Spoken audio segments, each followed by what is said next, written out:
You've done it. You've gotten clear that it's time to leave your job, and you've done the important work to get you in the right frame of mind for your next move. Now, all that's left is to take these practical steps as you walk out that door. Hey, Creating Maven. I'm Joy Spencer, your Reframe specialist, with one important message. Your real work, it's not your job or your career. Your real work is what you create. And what you create is what sets you apart and makes you incomparable. It's your legacy. I'm here to show you a whole new way of working so you can create with your gifts, make a unique contribution, and finally get paid to be yourself. This is Reframe to Create. I'd like to caution you. This is not a rush job. In episode 47, I shared the 4 reframes you need to take before you even start the process of moving on from your current job. And I hope it's stuck in your mind that this is about a new way of thinking and doing things. This is not about finding your dream job. It's not about finding any job, in fact. It's about creating your next partnership. Yes, partnership is how I want you to start thinking about what you're doing and looking for in your next potential employer or consulting gig. I want you to think about the work you're looking to do next as something that is part of your mission. That's the question to ask yourself. What is my mission? What is the body of work that I want to do and contribute in this world that helps to solve a particular problem? What is that problem? Or what is that change I'm looking to make? What am I looking to create, and how long might it take? And what type of space or organization is best suited to partner with in order to do this work? That's how I want you to think about it. Think about it at that level and not about a job that you want to fulfill. Because you're about to enter a whole new way of thinking if you choose to go at it this way. The steps I'm going to share next come from this worldview and assumption that you have a broader mission and you're going to find the right partner to create the space for you to fulfill this mission. Most people think about their jobs as these specific endpoints that they're jumping from job to job to job to do a particular thing, or more so just to fulfill the job and to fulfill that job description as they're building their career. But this is short-sighted, and as my guest Samuel Sarafel shared in episode 32, it misses an important opportunity for you to really do something, to make a contribution and do it in a time-bound fashion, because you're going in already with the idea that you're going to work your way out of the job right from day one. And you can only do this if you're mission-minded. And I talked all about that in 47. This makes me think of plumbers and how they show up in the world. I imagine that plumbers are on a broader mission to make sure the world is free of disastrous plumbing issues. And they partner with homes and businesses who have problems that the plumbers can solve. The plumber is about the mission, not about a job that they want to park themselves in.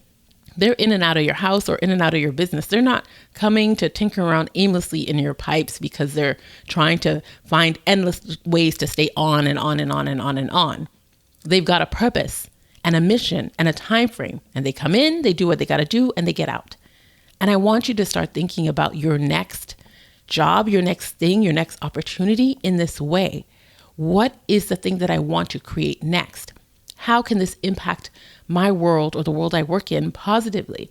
Who are the best partners, i.e. the best organizations or best potential employees and best potential bosses that I can partner with who share similar values and are going in the same direction? This is stuff that we don't do on the front end. We're often so desperate to get out of the frying pan, so desperate to leave a job, or just thinking about things at that level. We're not asking deeper questions about the mission or the values of the places that we're going to. Not just the stated values, but the real lived values. We're not finding ways to have the conversations ahead of time with potential employees, with a potential boss, to really get a look under the hood, to really get a sense of who they are, to really, in a sense, interview them.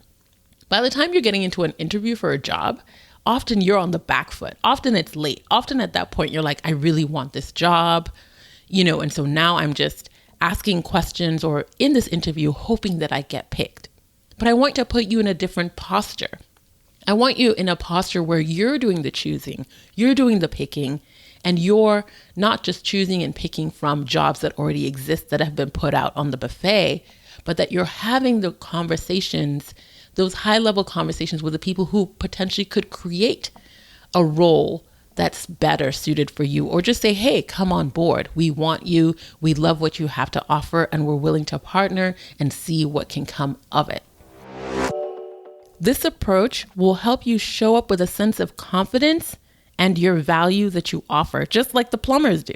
Plumbers know they've got the goods. They know where they fit in and where they don't. They know where they need to partner and those who need to partner with and who needs them. And when you're calling a plumber, you know that you need them. You know that they are valuable and you are desperate for them to come and do the great thing that they are going to do and offer. And you want wherever next you work for there to be that same level of clarity, not just for you going in, but also for them when they're listening to you share your mission, when they're listening to you share your values. And obviously they're going to get an insight into your skills and what you can do to make those things happen. You want them to think, yes, I want this person. That's what you want them to say. You don't want them thinking about a job. You want them thinking about you. I want this person and all that they have to offer and all that they bring to the table. There is so much power in this approach. There's so much more power behind this. And this is what I want for you as you make these next moves. Now, you're not quitting your job just yet. What I'm describing is not a short or fast thing. These are steps to build a runway that you need, that you're not yet ready to take off on. Remember, we're doing things differently. We know that we're ready to move on from where we are, but maybe we haven't done the work to get to this place. And now we've got to put in the work in order to do things differently, in order not just to be out there looking to fulfill a job or find a job, but to create it. So here they are. Here are the steps to create rather than to find your next job. Number one, you want to start by preparing your story. Prepare your story. But not just any story, because you have many stories. And I shared some of these in episode 31. In episode 31, I talked about your aspirational story, your value story, and your limiting stories, and just how important these stories really are in helping you to move beyond where you are to something else, because those stories are what make up who you are, and you can only go as far as who you are. But the stories that I need you to think about and work on as you're beginning to build a runway to prepare to leave your job and go on to different, this one is different. Well, actually, it's not just one story. It's a narrative and a story. So in episode 43, when Guillaume joined us, we learned the difference between story and narrative. A story is something, an event or a series of moments that have a beginning, middle, and end. But narrative has a beginning and middle, but no end. And why narratives have no ending and why they're so precious and powerful without the ending is they're the way that you turn your potential audience into participants. It's how you can invite them to partner and participate with you. You leave it open-ended so you can invite them to a call to action. And in this case, you're going to use a narrative to call your potential employer to partnership. And that's the action you're going to call them to, because you're going to get them excited about the mission that you share together and offer for them to partner with you and see how you guys can work together. Let's talk about that first. Let's talk about that first thing, that mission narrative. This is where you think through and articulate your why and your dream and how you want the world to be different and how you want to be part of that change that's making that world happen. This is where you're giving an explanation of why you do the work that you do. And again, it's a narrative because it's open-ended so that the person listening to you can be invited to join you. Together, you will co-create the end of the story. Together, you'll figure out how you'll partner to continue to make the changes you hope to see. So for example, let's say you are someone who has been passionate about working in the world of, I'm just going to pull this up, environmental issues or climate change. And maybe you've been in jobs that have to do with that line of work, or maybe not, something close or similar to it. When you're thinking about continuing this work I want you not to think about the specific job or role. Maybe you're a program manager in a particular nonprofit or something, but think about back to the mission. What is the overall thing that you want to do? And who are the type of organizations that you might want to partner with? So when you're having, and I'll explain how you'll use this, when you're having conversations that are sharing your mission and your narrative, you're speaking and talking at that level because you want to make sure you're in the right spaces. And then you want to know questions about how they work, how they operate, but you're starting at that point. You're not thinking about specific jobs, because I know you can do the job, you can do multiple jobs, but you really want to make sure that you are in the right space in the first place to create the best opportunity in the right space. So that's the first thing you want to do. Think through this. Think through about how you'll tell your mission narrative. And your mission narrative, the question that you're going to ask yourself is, why do I care about this work? How did I come to care about this work? Maybe you have an origin story of when you were younger or at an early part in your career when you first came upon this thing and it first became exciting to you and important to you. You want to articulate all these whys to yourself, because I'm going to share where you're going to share these things. So you need to think these through to start out. Then you want to think about and prepare your impact stories. And these are before and after stories of different places that you've worked and the mark that you've left there or the things that you've created there. So for example, you may have an impact story of coming into your organization and building a particular program. It's something that has a clear before you were there and a clear after you were there. And then you can share this about this thing you created and the positive impact that it had on the organization and why this is something that you're proud of, excited about, and that you can do more of this. So you can have one or more of these type of impact stories and then overlay it with your mission narrative, right? So your impact stories are examples of how you've been going about the work of fulfilling your broader mission of the change that you hope to see in the world. This is to help you think about and get excited about all the work that you've been doing that's really powerful and in the direction of the mission that you want to fulfill, that's similar to a mission of potentially an organization that does similar work. And that's to get you excited to partner with other employers who are looking to do the same of more of this type of work. And as you're sharing your impact stories in the context of this broader narrative that you're building, this is to get them really excited to think about as a potential employer, so that when you ask them, hey, this is the impact that I've had, and this is what I've been able to do with this type of work. Are you my person? Are you my potential new partner?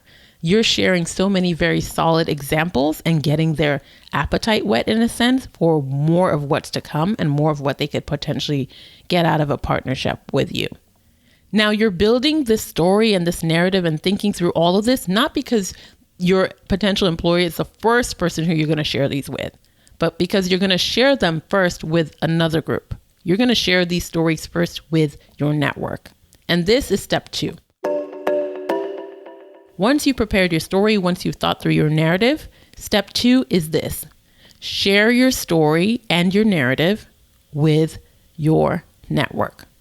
Most folks' instincts are to tell your network that you're looking for a job, to describe the type of job or to inquire if they know someone who's hiring. It's very job focused and about fulfilling a role. And I want to move you beyond that, because I want you to really be about your mission. And how you're communicating your mission through your network is through your stories, because you want your network to go to work for you armed with the power of your stories, armed with the ability to give a warm handoff between you and others in their network based on your story.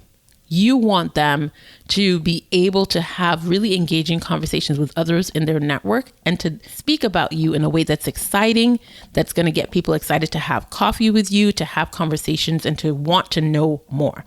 Yes, you're eventually going to share your resume and you're going to get that ready. You're going to get that dusted off at some point. But this is not the starting point I want you to start from. That's the old way. That's the old model. Because I have an example of a role that I got sort of doing something similar to this. Now, I was in a hallway with a former colleague, someone in my network, and I was just sharing my story. I was sharing about the type of things that I was interested in doing next and what I wanted to do and the things I wanted to participate in.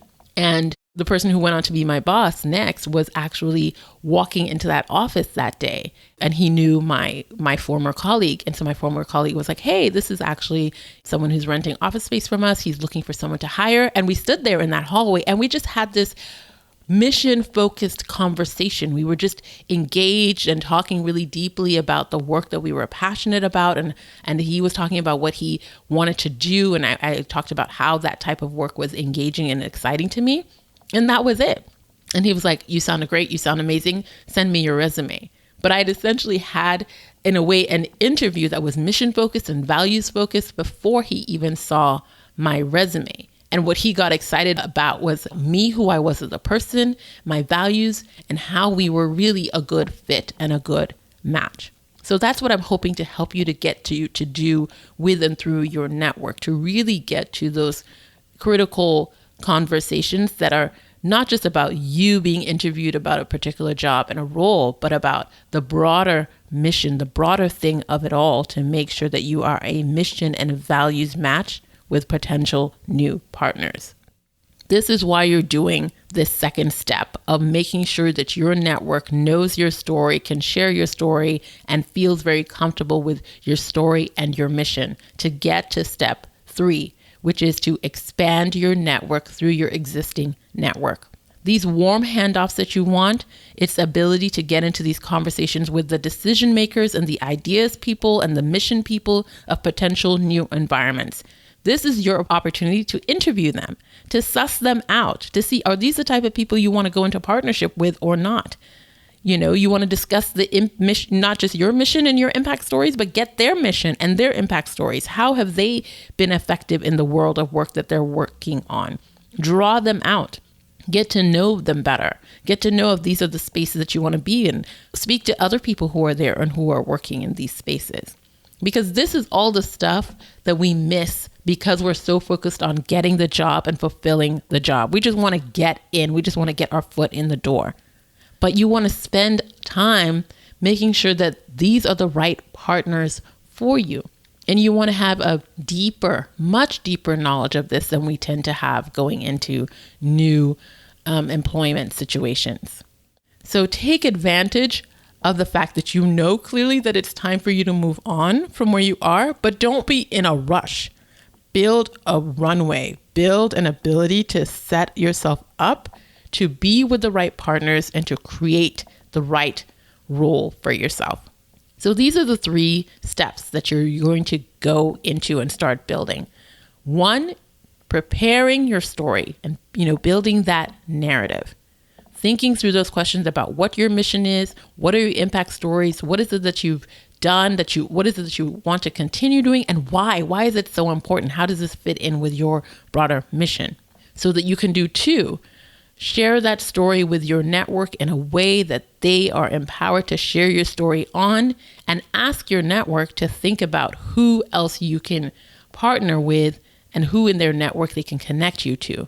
Because that's your step 3, to continue to expand your network, to continue to get to know these potential new partners and work your way in building that excitement with them and for yourself, that you are the right person because your values and your mission aligns with theirs.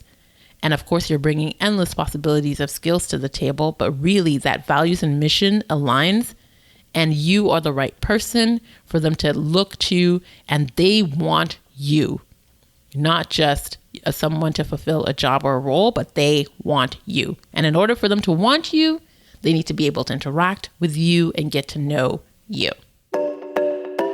So this is how you're going to be able to create rather than find your next job. It's going to come from you positioning yourself in a completely different way so you can work in a different way. As I said, this takes time. So I want you to take the time to build it into your life right now. Start working on your mission narrative or your impact stories if you don't have these articulated.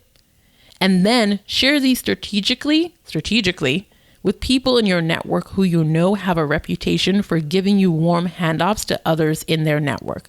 Don't do a general blast to everyone on your email list or post it all over social media. You want to be specific and targeted, and ask them directly for what you want.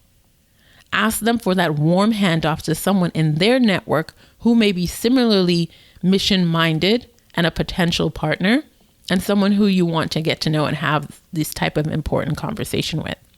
So ask them this specifically. Based on the stories that I've shared with you, who in your network do you think it would be good for me to talk to next about this type of work? And see what they say. And when you find your people, the people who they connect you to, keep building that conversation out, even with the new people who you meet as this part of this expanded network. Tell them that you're looking to expand your tribe and get to know more people who are doing this type of work. And keep asking that question. Who else can you talk to? Who else do you want to go into a deeper conversation with about this type of work? Because you're going to find the space where you want to create next. And when you do, you're going to be in a better position to make the pitch if they don't pitch you first because they think you're so awesome.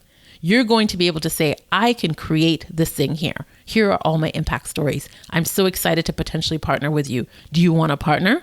And when they say yes, and you go in to create your position, I need you to email me all about this so that we can celebrate together. But again, this is about thinking about things differently and repositioning and posturing yourself differently so that you can create rather than try to find your next job. That's it for today, but you're not done yet. This is the final episode in this 3-part series, which started with 46, 3 signs it's time to leave your job, and 47, do this before you leave your job. So I want you to go ahead and listen back to this whole entire series, take it in, and share it as well with someone else who you think is on a similar journey with you, and invite them to follow Reframe to Create on their favorite podcast app. I know I've shared a lot over the past 3 episodes, and it's going to take time to sit with it and digest. So take your time, go back over, take some notes, and spend some time reflecting on what this means for you and how you're going to go about it. We're going to continue talking about how, as a creating maven, you can continue to take this partnership approach to how you work so that you can truly be paid to be yourself and so that you can be on your mission wherever you go and make sure that you're partnering with and supporting and making the right and unique contributions to places and spaces that are also similarly mission-minded. See you soon, Creating Maven. Until then, remember to always ask yourself, what will I create?